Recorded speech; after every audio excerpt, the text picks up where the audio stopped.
let's begin by taking a look at how we can use some of the new features of the draw tool to really quickly lay out some topology across cylindrical surfaces. So let's jump into Topogun 2.0, and we've got just a reference mesh in here. This is O2 begin in your project files if you want to open that up. Just go to load scene, load that up from your project files, and there's no topology in this yet, but we just have this simple reference mesh of this hunter from our narrative scene creation course. And so let's say we want to start to create some new topology for this guy. So in the past, we could come in with simple create, and we could start to just draw some polygons on top of here. I'm going to pull that down. And then we can start to sort of work our way around this, and it's going to end up being a pretty tedious process. So there are some changes to the draw tool which will make this much, much easier. So let's go ahead and look at that. So we'll jump into the draw tool. All right, so just as kind of a refresher of the draw tool will allow us to draw out lines. So we can draw out lines on our surface. Okay, then we can go back in and change the number of points that they have. Okay, and now if we wanted to just turn those into our polylines there, we could evaluate that. Okay, or we could switch over from line mode to loft and then draw a line that crosses over those and create a loft that will create geometry between those different lines. You can see that there. We can also create lines based on the intersection. And so go back in here. We can go back to line, and we could create some lines here and then just cross those apart across the lines that we initially made, evaluate that, and you can see it creates polygons based on the intersection. So the line, the draw with line and loft are really powerful ways of really quickly drawing in some topology. But there's some additions here that will help us to lay out topology on the cylindrical pieces like arms and legs and different appendages very, very quickly. So let's go ahead and clear that out. So there are a number of different ways to go about this, okay? The first way that we're going to look at is a loft, just as we did before, but it's going to be a little bit different. So we'll start with a line, and you can see that if I start on the inside of our mesh and go out here, you can see the line extends just on the front part of the mesh, okay? And so let me again go ahead and get rid of that. And clear that out. So what we want to do now is start our line just outside of the mesh. So we're looking at this cylinder, we'll get a good angle here, and instead of drawing it on top of the mesh, we'll go from the outside all the way to the other outside. And so you can see it's got this straight red line instead of the typical line that you'd see. So go ahead and pull that out, release it, and you can see now that that's actually drawn a line all the way around the surface. Okay, you can come in now and change the number of points. Okay, so we got that up to 16 points all the way around. And so now what we can do is continue here by drawing out more lines. So we'll come in here and draw out some lines, and you can see that we're starting outside of the geometry each time, and each time it's making a complete loop around that cylinder.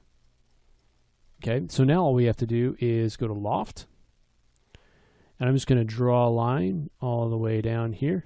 Oops. Draw a line all the way down here.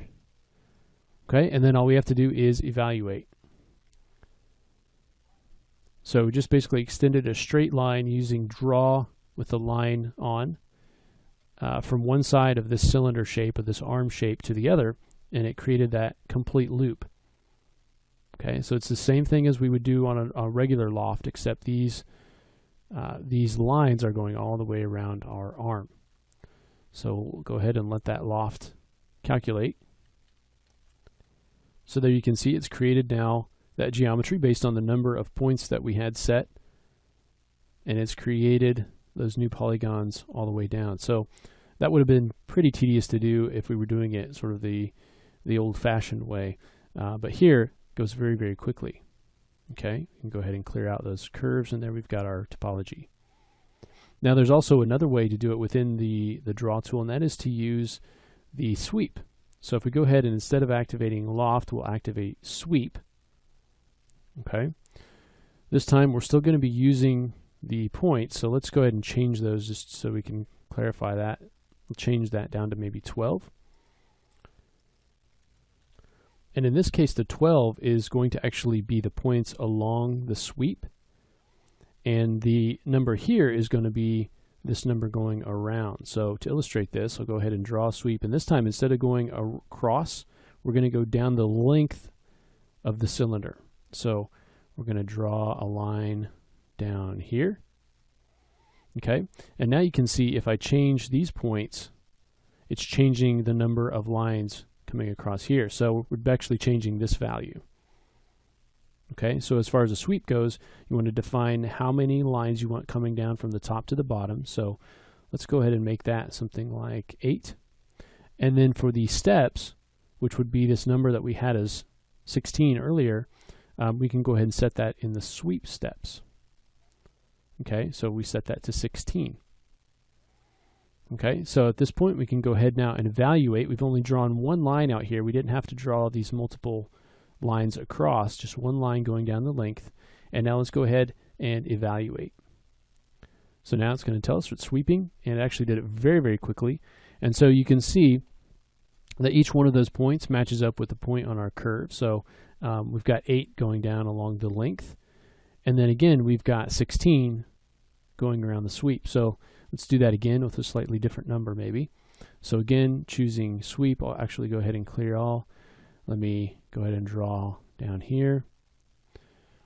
Okay, we'll leave this at 8. So we got 8 points going along the length of the curve here.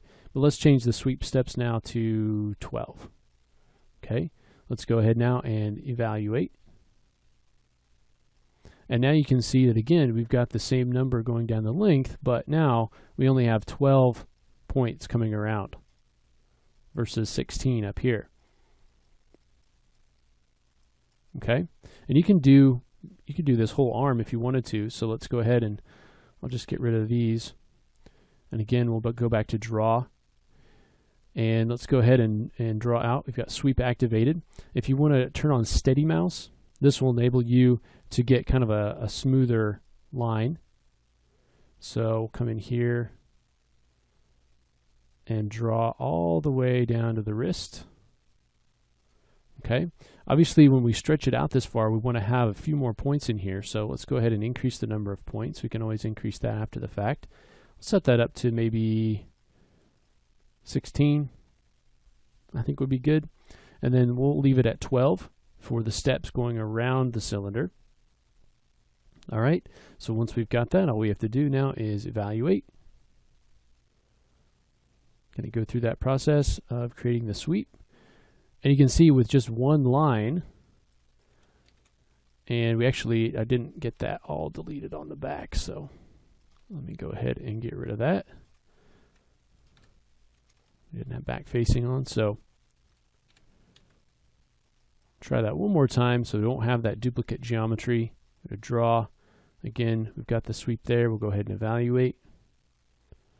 And with just one stroke, we're able to create that entire arm topology.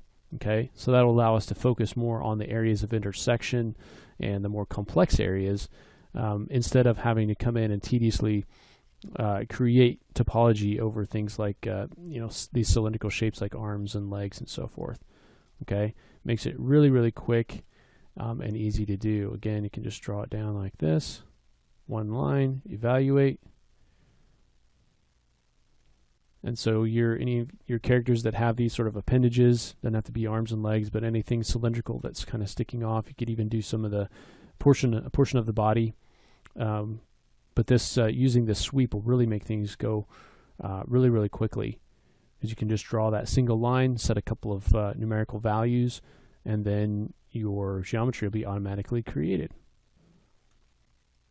So there you can see we've created an entire leg. All right, so that's a new addition to the draw tool here. But there's also another way that we can work with cylindrical shapes, and that's a new tool called tubes. So we'll go ahead and take a look at that tool in the next lesson.